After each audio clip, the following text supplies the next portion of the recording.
என்ன நான் நோசல் கத்திக்க ஆமாங்க பேண்ட் துணி கேட்டேன்.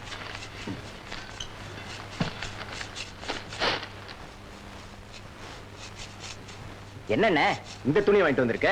நல்லா உழைக்கணும்னு வாங்கிட்டு வந்தேன். ஆமா, இந்த துணிக்கு நான் குறைச்சல். இது பியூனும் குறுக்கம் போடுற துணி.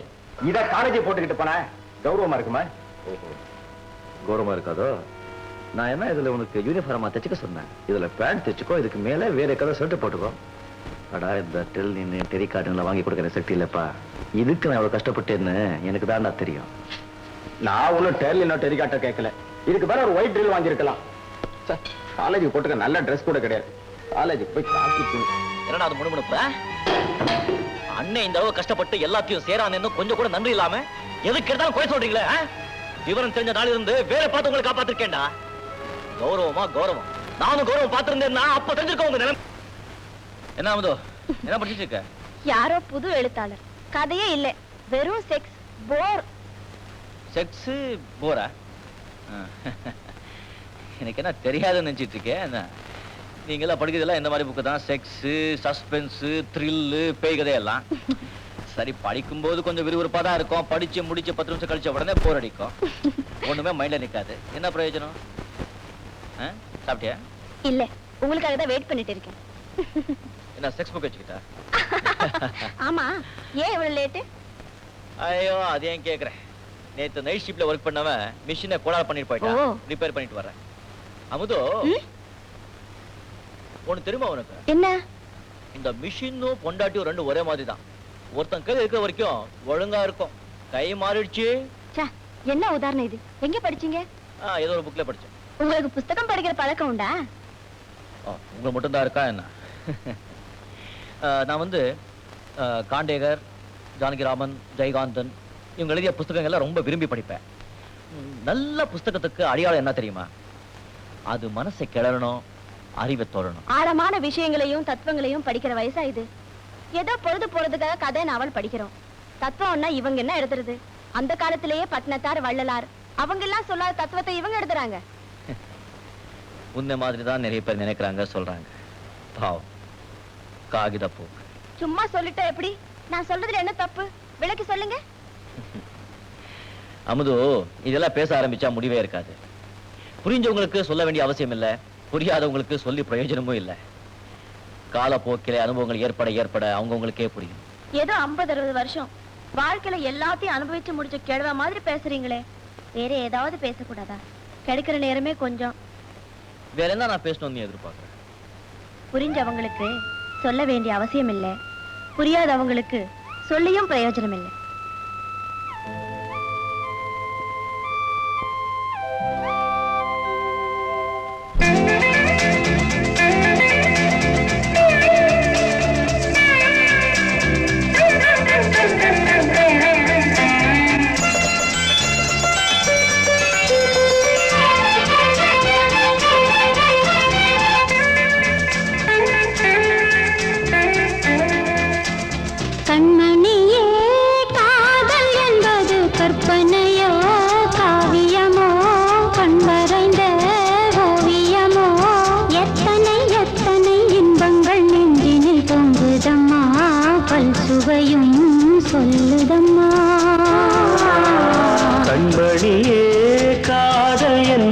கற்பனையோ காவியமோ கண் வரைந்த ஓவியமோ எத்தனை எத்தனை இன்பங்கள் நெஞ்சினில் பொங்குதம்மா பல் சுவையும் சொல்லுதம்மா.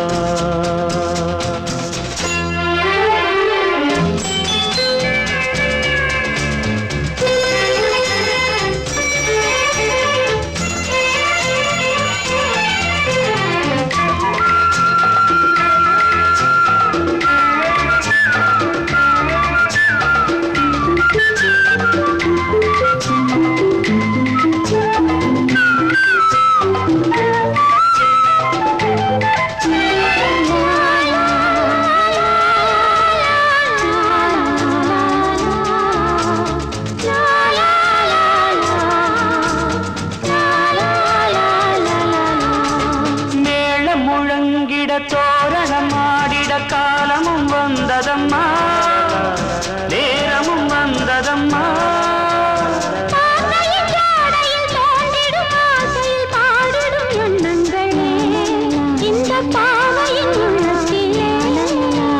பூவிகள் தேன் குலுங்க, சிந்தும் புன்னகை நான் மயங்க.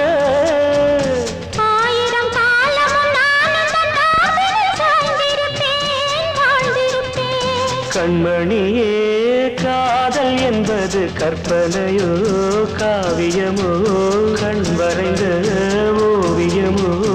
எத்தனை எத்தனை இன்பங்கள் நெஞ்சினில் பொங்குதம்மா, பல் சுவையும் சொல்லுதம்மா.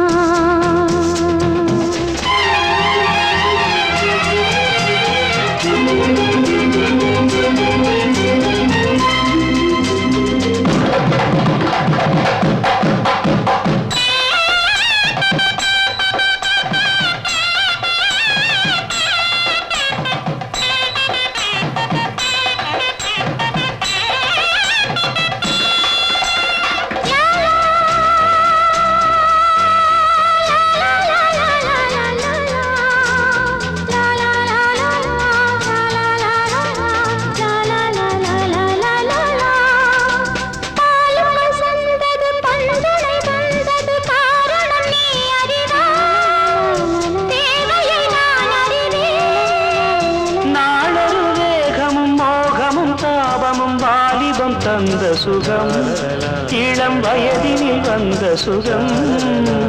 தோள்களில் நீ அணைக்க, வண்ணத் தாமரை நான் சிரிக்க. ஆயிரம் காலமும் நானும் தன் மார்பினில் தோரணமாயாடிடுவே. கண்மணியே, காதல் என்பது கற்பனையோ காவியமோ கண் மறைந்த ஓவியமோ? எத்தனை எத்தனை இன்பங்கள் நெஞ்சினில் பொங்குதம்மா, பல் சுவையும் சொல்லுதம்மா. கண்மணியே, காதல் என்பது கற்பனையோ காவியமோ கண் மறைந்த ஓவியமோ?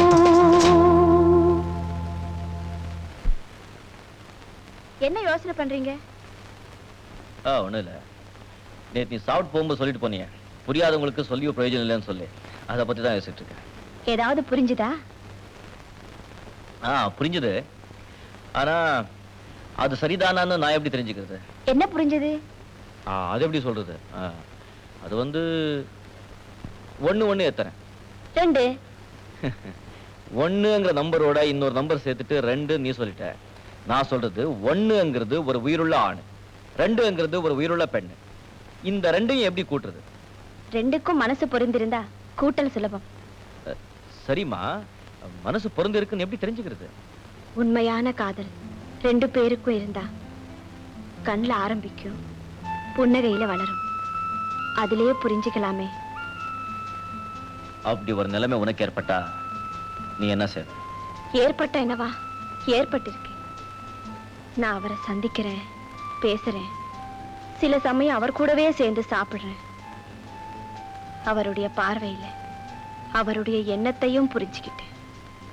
அவராவே அதை சொல்லட்டும்னு காத்துட்டு இருக்கேன். எனக்கு எப்போதுமே இந்த மாதிரி கண்ணாமூச்சி விளையாட்டுன்னா ரொம்ப பிடிக்கும்.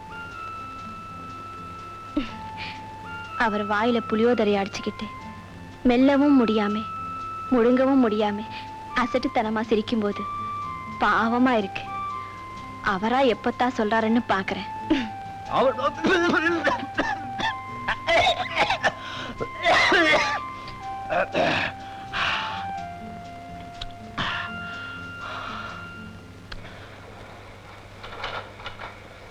சேஷாத்ரி, என்னங்க ஒரு சந்தேகம். என்ன? வந்து ஆமா, நீதான் உப்பு மண்ணாச்சே, வீடு கட்டவங்க ஆயிக்கல, விளைச்சலுக்கும் பிரயோஜனம் இல்ல. சந்தானா சந்தானா, வந்து நீ வேண்டாப்பா, 1000 பிரச்சனையில குழம்பி போயிருக்கிற, உன்கிட்ட பேசுறதே தப்பு. அமுதா, என்ன சார்? நீ சொல்லு. ஒண்ணும் என்ன சொல்லுமா. நம்பரா இருந்தா 1 2ன்னு சொல்லிடுவ. இங்க பாரு, அதுவே ஒரு ஆணாவும் ஒரு பொண்ணாவும் இருந்தா எப்படி? நாயுடு சார், உங்க கேள் எனக்கு புரியுது. என் விடைய பளிச்சுன்னு சொல்லிடுறேன். 1 1 2. அப்பா அடுத்த வருஷம் 3.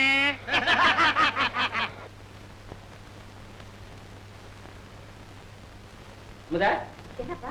இப்படி வாமா. உட்கார். உங்ககிட்ட ஒரு முக்கியமான சமாச்சாரம் பேச. சொல்லுங்கப்பா.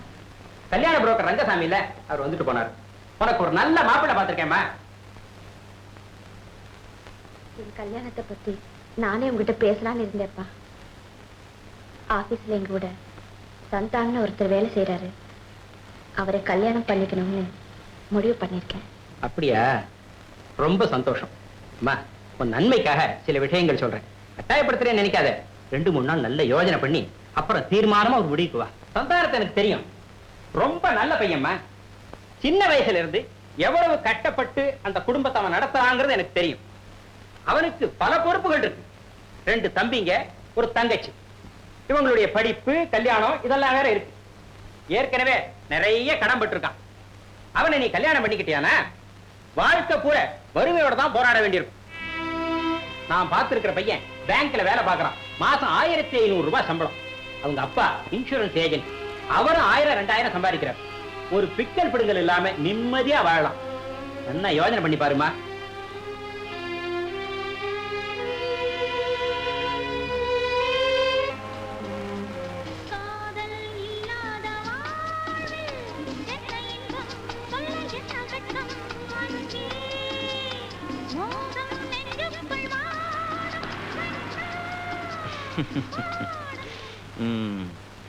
காதல் இல்லாத வாழ்க்கையில என்ன இன்பம் சொல்ல என்ன வெக்கம். நல்லா அனுபவிச்சு எழுதிருக்காங்கல்ல அமுது. நீ என் வாழ்க்கையில வந்த பிறகுதான் இன்பம்னு என்னங்கிறது நான் தெரிஞ்சுக்கிட்டேன். நீ எனக்கு கிடைச்சது என் பாக்கியம். வாழ்க்கையில அவ்வளவு கஷ்டப்பட்டீங்களா? என் கதையை கேட்டா நீ ரொம்ப ஆச்சரியப்படுத. 4 வயசா இருக்கும்போது எங்க அப்பா இருந்துட்டார். அன்னிலிருந்து குடும்பத்தை காப்பாற்றுற பொறுப்பு என் தலையில விழுந்துச்சு. ரொம்ப பெரிய காரியம்தான். தம்பி படிக்குதில்ல? இன்னொரு வருஷம் தான். அடுத்த தம்பி தான் ஒழுங்கா படிக்க மாட்டேங்கிறான். தங்கச்சி பிஎஸ்சி படிக்குது. அதுக்கெல்லாம் நிறைய செலவாகுமே. அதுக்கு மாசம் எப்படியும் ஒரு 400 ரூபாய் 500 ரூபாய் பணம் வேணும். இந்த காலேஜ் துறக்க சமயம் வந்துட்டா அதுக்கு எப்படியும் 1000 ரூபாய் 2000 ரூபாய் மேலே ஆயிடும். தங்கச்சிக்கு வேற கல்யாண செலவு இருக்குல்ல? அது நினைச்சாதான் ரொம்ப பயமா இருக்கு. அதுக்கு ஒரு 10,000 ரூபாய் பணமாவது வேணும். என்ன பண்றது, பல பிரச்சனைகள்.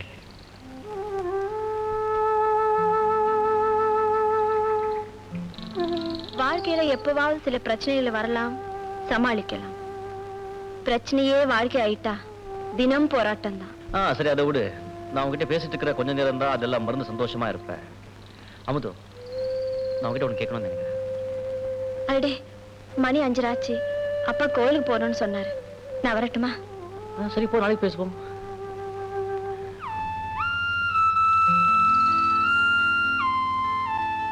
என் ரேடியோ.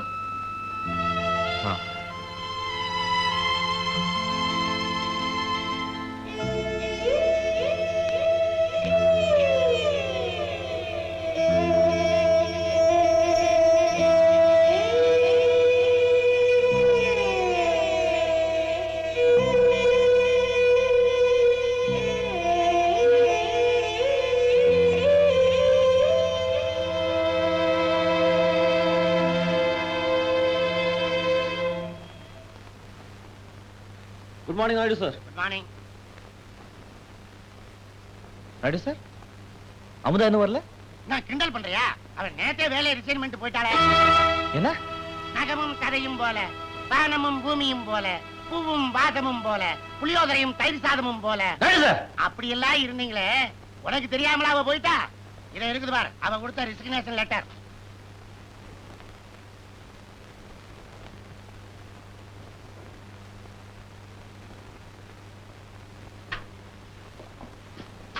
அண்ணே, உனக்கு ஒரு இன்விடேஷன் வந்திருக்கு. யார் என்ன அந்த அமுதா? அது எங்க ஆபீஸ்ல வேலை செய்யற பொண்ணுங்க முதல்ல. இல்ல, இன்விடேஷன் தான் வந்திருக்கு. அதுல அமுதாவுக்கும் பாலு கல்யாணம் போட்டிருக்கு.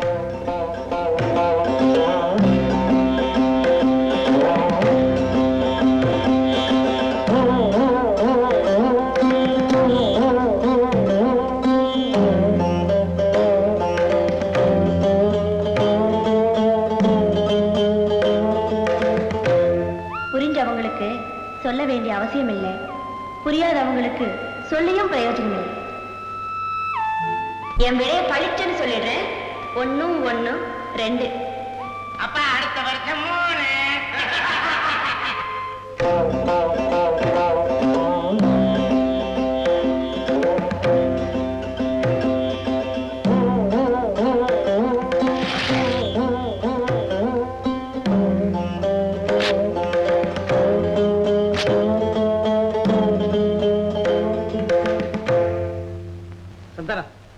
நீ இந்த மாதிரி கோவப்படுறதுல அர்த்தமே இல்லை. Come on, try to take it easy. எப்படி எடுத்துக்க முடியும்? அவன் என்கிட்ட ஏன் எவ்வளவு தூரம் பழகணும், ஏன் காதலிக்கணும்? முதல்ல நிஜமாவே உன்னை விரும்பி இருக்கலாம். அப்புறம் உன் கூட நெருங்கி பழகினதுக்கு அப்புறம் உன் கஷ்டம் எல்லாம் அவளுக்கு புரிஞ்சு இவன் கூட வசதியா வாழ முடியாதுன்னு நினைச்சு மனசை மாத்திக்கிட்டு இருக்கலாம். வசதியா வாடுறதுக்கு பேர் தான் காதலா? ஒரு தடவை மனசு கொடுத்தா சாகுற வரைக்கும் என்ன கஷ்டம் வந்தாலும் மனசை மாத்தவே கூடாது. அதான்டா காதல். சரிடா, நீ சொல்ற விளக்கத்துல இருந்து உன் குணம் தெரியுது, அவன் நடத்தையில இருந்து அவ குணமும் புரியுது. இவ்வளவு மாறுபட்டு இருக்கிற நீங்க 2 பேரும் கல்யாணம் பண்ணிக்கிட்டு இருந்தா சந்தோஷமா வாழ்ந்திருக்க முடியுமா? சபல புத்தி இருக்கிற பொம்பளையை கல்யாணம் பண்ணிக்கிறத விட சங்கடமான விஷயம் உலகத்துல வேற எதுவுமே இருக்க முடியாது. இந்த கல்யாணம் நின்று போச்சேன்னு சந்தோஷப்படுறேன். Santhanam, go and celebrate the event. இன்விடேஷனை பார்த்த உடனே அண்ணன் அப்படியே அப்செட் ஆகி போச்சு தெரியுமா? நான் நினைக்கிறேன் ஆபீஸ்ல வேலை செய்யற அந்த பொண்ணை அண்ணன் காதலிச்சிருக்கு. அண்ணனுக்கு காதல் கதல் கூட தெரியுமா? ஆச்சரியமா இருக்க. அண்ணனும் மனுஷன் தானே, அதான் காதல் வந்திருக்கு. ஆமா, அப்படி ஒருத்தர் காதலிச்சிருந்தா அந்த பொண்ணு ஏன் இன்னொருத்தர கல்யாணம் பண்ணிக்க போகுது? யாரு கண்டா? அண்ணன் எதுக்கு எடுத்தாலும் நம்ம மேல எரிஞ்சு விடுற மாதிரி அந்த பொண்ணுகிட்ட ஏதாவது சத்தம் போட்டிருக்கோ, அது பயந்து போய் தன் மனசையே மாத்திட்டு இருக்கா.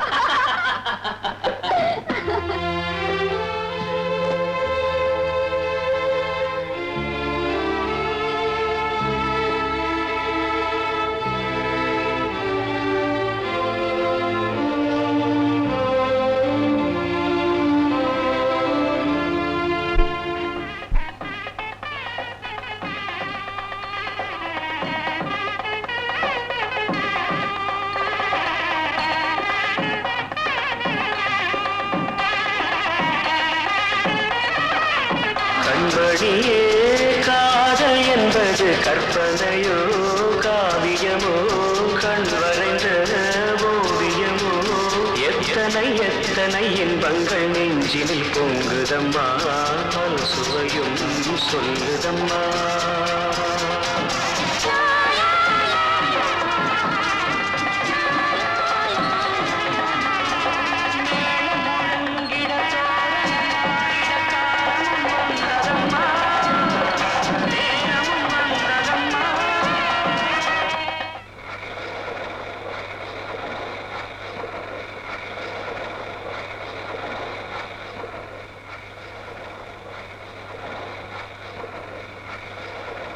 ஏண்டா சேஷாத்ரி, ஏன் சார்? அன்னக்கிளி படம் பாத்தியா? 5 வாட்டி பார்த்தேன் சார். அதான் மார்வாடியில உனக்கு சொந்தக்காரன் ஆயிட்டான்.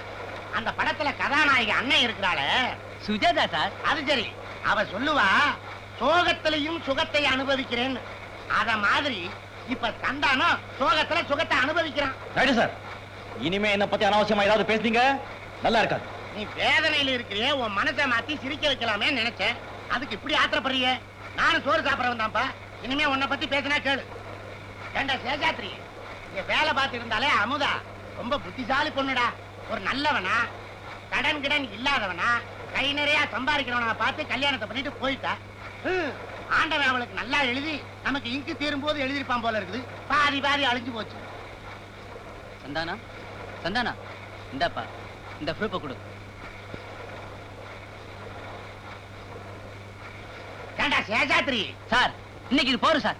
ஏண்டா ரொம்ப சலிச்சுக்கிற? நாகப்பா, இந்த வருஷமும் ஃபெயிலாமே. சரிதான் போடி. நான் ஃபெயில் ஆனா உனக்கு என்ன? அண்ணன் சம்பளம் கட்டுது திட்டுது, நீ எல்லாம் கிண்டல் பண்ணணுமா? உண்மையே யாரும் சொல்லலாம். ஆமா, நீ பெரிய சத்தியவந்தினி. மூஞ்சிய பாரு. நேத்து அவசரமா ஒரு புக் வாங்கணும்னு அண்ணன் கிட்ட 5 ரூபாய் வாங்கிட்டு நூன் சோக் போனியே, தெரியாதுன்னு நினைச்சியா? ஆமா போனேன். நீ மட்டும் பெரிய யோகியன்னா போன வாரம் ஸ்பெஷல் ஃபீஸ் கட்டணும்னு அண்ணன் கிட்ட 25 ரூபாய் வாங்கினல்ல, எதுக்கு? எங்க ரசீது காட்டு பாப்பா. ஐயோ அண்ணே, நான் சொல்றேன். நான் சொல்றேன். நான் சொல்றேன். நீங்க யாரும் ஒண்ணு சொல்லுங்க, எல்லாம் எனக்கு தெரியும். ஏன் போய் சொல்றீங்க? நீங்க என்ன ஏமாத்தல, உங்களே ஏமாத்திட்டு.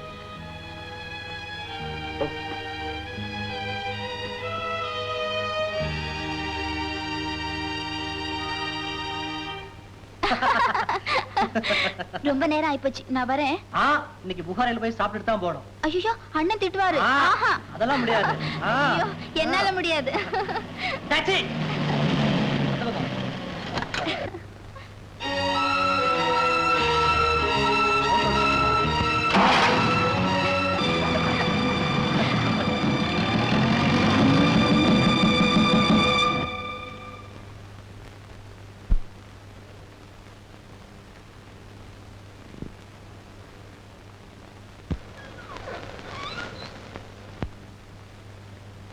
கமலா, என்ன? ஏன் இவ்வளவு லேட்? Special class. தாடி என்ன மைனா? தாய் தகப்ப இல்லாத பொண்ணுன்னு செல்லம் கொடுத்து வளர்த்த பாரு, அது ஏன் தப்பு? பொண்ணு அடிச்சு வள, முருங்கைய அடிச்சு வளைன்னு சும்மா சொன்னாங்க. விஷயத்தை நல்லா தெரிஞ்சுக்கிட்டு பேசு. சீ நாயே, எதிர்த்து பேசுறியா? நீ அந்த பையனோட சிரிச்சு சிரிச்சு பேசிட்டு போறதை என் கண்ணாலே பார்த்தேன். அதுல என்ன தப்பு? நிறுத்துங்க. நானும் அவர் தவறான முறையில பழகல. ஒருத்தர் காதலிக்கிறோம். ஆமா, பெரிய காதல். எனக்கு தெரியாத காதல். ஏய், நாளையில இருந்து நீ காலேஜ் போக கூடாது, அவ்வளவுதான். காதலா? காதல் படம். உன்னுடைய காதல் தோல்வி அடைஞ்சதுனால எல்லாருடைய காதலும் அப்படித்தான் இருக்கும்னு நினைக்காத. அண்ணே, கொலை செஞ்சவரை கூட விசாரிக்காம தூக்கில போட மாட்டாங்க. என்ன ஏதுன்னு கேட்டுட்டு நான் செஞ்சது தப்பா இருந்தா நீ எனக்கு என்ன தண்டனை வேணாலும் கொடு. என்ன கேட்கணும்? அடுத்த வாரம் என்ன பொண்ணு கேட்க அவர் அவங்க அம்மாவை கூட்டிட்டு வருவாரு. இந்த விஷயத்த சொல்றதுக்குள்ள நீ என்ன பலார் அடிச்சிட்ட.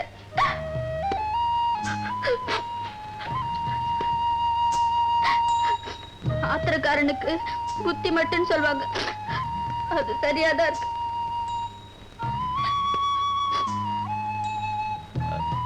தப்புதாம்மா, பட் என்ன இருந்தாலும் நீ பெரியவங்களை எதிர்த்து பேச கூடாது. நான் உன் மேல வச்சிருக்கிற அளவு கடந்த பாசத்தால நீ எங்க தப்பான வழியில போயிடுறியோன்னு வந்து அப்படி நடந்துகிட்ட. நீ சொல்ற மாதிரி எனக்கு புத்தி கொஞ்சம், பாசம் அதிகம். அவன் பையன் யாரு, எங்க இருக்கா, என்ன பண்ணிட்டு இருக்கான்? அவரு என்ன பார்பரா? சொல்ல. அவரு பேங்க்ல வேலை செய்யறாரு.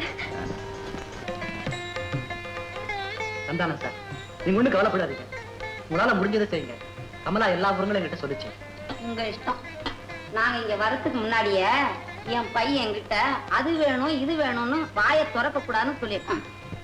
உங்க மாதிரி சம்பந்தம் கிடைச்சது என் பாக்கியம். போன வருஷம் என் மூத்த பையனுக்கு கல்யாணம் பண்ணனேன். சீதனம்மா 25,000 கொடுத்தாங்க. வைரத்தோடு வைர நெக்லஸ் போக மொத்தம் 50 பவுன் நகை போட்டாங்க. சும்மா ஒரு பேச்சுக்காக சொன்னேன். என்னாலே அவ்வளவு எல்லாம் செய்ய முடியாது. ஒரு 5-6 பவுன்ல தாலி பண்றேன். கை காப்பு, காது கம்பல் ஒரு 3 நாள் போடுவேங்க. அப்புறம் மாப்பிள்ளைக்கு ஒரு வாட்சு, பட்டு சட்டை, பட்டு வெஷ்டி என்னால செய்ய முடியும், அவ்வளவுதான். ஆமா, கல்யாணத்தை எங்க நடத்த போறீங்க? இன்னைக்கு சொந்தக்காரங்களாம் பெரிய ஆளுங்க. இந்த வீட்லயா? இல்ல ஒரு நல்ல கல்யாண மண்டபம் பார்ப்போம். அப்புறம் அவங்க என்ன நினைக்கிறாங்களோ சொல்லட்டும். பெரிய லிஸ்டே போட்டுடுவாங்க, உங்களால சமாளிக்க முடியாது. அப்போ நாங்க புறப்படுறோம். சரி, ஒரு சின்ன வேண்டுகோள். இது 4-5 மாசம் கல்யாணம் தள்ளி வச்சா நல்லா இருக்கும்னு நினைக்கிறேன். உங்க இஷ்டம். ஒரு நல்ல நாள் பார்த்து நீங்களே பிக்ஸ் பண்ணுங்க. சரி, வரா அம்மா. அப்ப வரமா.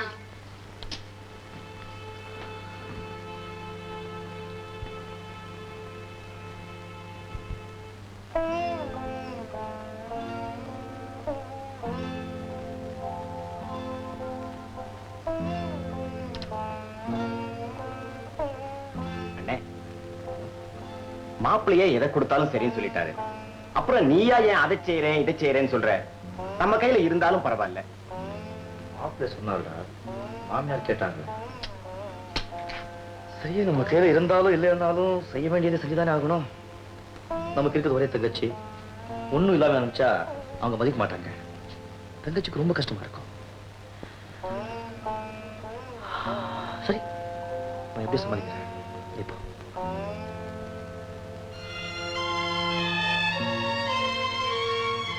எப்படியோ கல்யாணத்தை முடிச்சுதானே ஆகணும், சொல்லியாச்சு. அது எவ்வளவு ஆகும் பாப்போம். ஒரு பட்ஜெட்டை போடு. பட்ஜெட்னாலே நமக்கு பயம். பட்ஜெட் போட்டு எந்த காரியமும் உருப்பட்டது கிடையாது, தெரிஞ்சுக்கணும். பட்ஜெட் போடாம எவ்வளவு செலவாகுது எப்படிடா தெரியுது? பட்ஜெட் போட்டா மட்டும் தெரியுமா? விளையாடா எழுது. இப்போ நகைங்களுக்குன்னா ஒரு பவுன் 400 ரூபாய்னா ஒரு 6-7 பவுனாவது வேணும். கூலியோட சேர்ந்து ஒரு 3500 போடலாமா? 3500 ரூபாய். அப்புறம் புடவை ஒரு 500 போடுவோம். அந்த கல்யாண மண்டபம் ஒரு 500 ரூபாய். 500 ரூபாய். சாப்பாட்டு செலவு ஒரு 1000 ரூபாய். 1000 ரூபாயா? தண்ணியை தாராளமா கலந்து விட்டு 500 ரூபாயில முடிக்கலாம். 1000 ரூபாய் எழுதுறீங்க. சரி. இது அப்புறம் வந்து இந்த இன்விடேஷன் அது இதெல்லாம் இருக்குது, அதுக்கு ஒரு 500 ரூபாய் ஆச்சு. அப்புறம் நிச்சயமா எவனாவது நமக்கு தெரியாம நிறைய திருடுவான், அதுக்கு கௌரவமா இப்ப ஒரு 500 ரூபாய் ஒதுக்குவோம். கணக்கு போட்டு மொத்தம் 6000. அவ்வளவுதானா? 6000 ரூபாய்னா சமாளிக்கலாம் ஆளுங்க. பிகாஸ் இப்ப நம்ம ஆபீஸ்ல இருந்து ஒரு 1000 ரூபாய் வாங்கலாம். 5000 ரூபாய் ஆச்சு. நான் ஒரு 1000 ரூபாய் கொடுக்குறேன். சரி, தீர்ந்து போச்சு. பட்ஜெட் தீர்ந்து போச்சு. பேப்பர்ல பந்தல்ல பாக்கலாம். ஏன்பா நாயுடு, உங்ககிட்ட எத்தனை தரம் சொன்னேன் என் பொண்ணு லட்சுமிக்கு ஒரு நல்ல மாப்பிள்ளையா பார்த்து சொல்லுன்னு. பொண்ணுக்கு என்னென்ன தருவ? பொண்ணுக்காக நகைன்னு செஞ்சு வச்சிருக்கிறது ஒரு 5000 ரூபாய் தேரும். சரி, ரொக்கமா பணமா கையில எவ்வளவு தருவ? ரொக்கமா கொடுக்க என்கிட்ட எதுப்பா பணம்? ஒண்ணும் இல்லையா? அட போயா, இந்த 5000 ரூபாய்க்காக கூணு குருடு நொண்டி கூட வரமாட்டாங்க. இப்ப எல்லாம் மாப்பிளைக்கு கிராக்கி அதிகம் இல்ல. 16 வயசுல எம்ஏ முடிச்சுட்டு சீடி செஞ்சாரிச்சு வரதட்சணைக்காக தெரு தெருவா அலைஞ்சிட்டு இருக்கானுங்க. சரி விடு, என் திறமையை பயன்படுத்தி ஒரு நல்ல மாப்பிளைய மாத்துறேன். எனக்கு என்ன தருவ? என்னால முடிஞ்சது தர். அட எவ்வளவுன்னு சொல்லு. ஒரு 200 300. 300? சரி விடு, 500 கொடுத்துரு. ஒரே மாசத்துல உன் மகளுக்கு கல்யாணம் நடக்குதா இல்லையான்னு பாரு. 500 ரூபாயா? ஏயா சலிச்சுக்கிற? இது ஒண்ணும் பெரிய தொகை இல்ல. வா காப்பி சாப்பிட்டு போலாம். சரி சரி. அம்மா காப்பிக்கு காசு இருக்குல்ல? இருக்கு. மசால் தோசைக்கு இருக்கு. என்னடா இது ஒரே குழப்பமா இருக்கு. என்ன பட்ஜெட் போட்டே நீ? 6000 ரூபாய் ஆகும் சொன்னேன். இப்போ என்ன கல்யாணம் நெருங்க செலவு ஏறிக்கிட்டே இருக்கு. நானா பட்ஜெட் போட்டேன்? பட்ஜெட் போடும் போதே சொன்னேன் வேண்டாம்டா குழப்பம் வருன்னு. கேட்டியா நீ? அமாண்டவன் என் மேல பழி போடாது. எந்த பட்ஜெட்டுக்கு எனக்கு சம்பந்தம் கிடையாது. சரிப்பா, நாம 2 பேரும் சேர்ந்தா பட்ஜெட் போட்டோம். சம்பந்தம் எல்லாத்தையும் என்ன சேர்த்து விடுங்கடா எல்லாரும். சொல்றது கேளடே. நேத்து வந்து ஒரு பவுன் 400 ரூபாய் இருந்தது, இன்னைக்கு 800 ரூபாய். ஒரே நாள்ல பவுன் விலை டபுள் ஆகும். எவன்டா கண்டா? எப்படிதான் தங்க சங்கிலி பண்றதோ? கத்திரிக்காய் விலை குறைஞ்சிருக்குதான், கத்திரிக்காய் சங்கிலி பண்ணிடலாமா? டே விளையாடாத. எல்லா செலவு சேர்ந்து ஒரு 10-15,000 ரூபாய் ஆயிடும் போது இருக்கேன். அதுக்குள்ள அவசரப்படாத. கல்யாணம் முடிஞ்சு கணக்கு பார்த்தா 18-19 போய் நின்னாலும் நிற்கும். ஆமா, இப்ப கையில மொத்தம் எவ்வளவு வச்சிருக்கு? ஆபீஸ்ல வாங்கினது ஒரு 5000 ரூபாய். முதலாளி தரதா சொல்லிருக்கிறது 1000 ரூபாய். நீ ஒரு 1000 தர சொல்லிருக்கேன். எல்லாம் மொத்தம் ஒரு 7000 ரூபாய் ஆகும். குறைஞ்சது இன்னொரு 5000 ரூபாய் எப்படிடா சமாளிக்கிறது? கவலைப்படாத, எனக்கு தெரிஞ்ச ஒரு ஆள் இருக்காரு. அவரை பிடிச்ச ஒரு 2000 ரூபாய் கடன் வாங்கலாம். நீ மத்த வேலையெல்லாம் கவனி, நான் போய் அந்த ஆளை கவனிக்கிறேன்.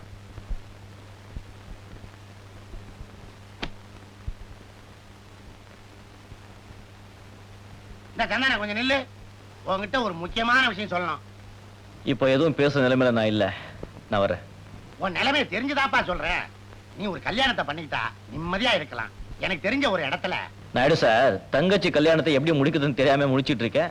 இந்த நிலைமையில எனக்கு கல்யாணம் ரொம்ப முக்கியம். நான் சொல்றதை கேளுப்பா.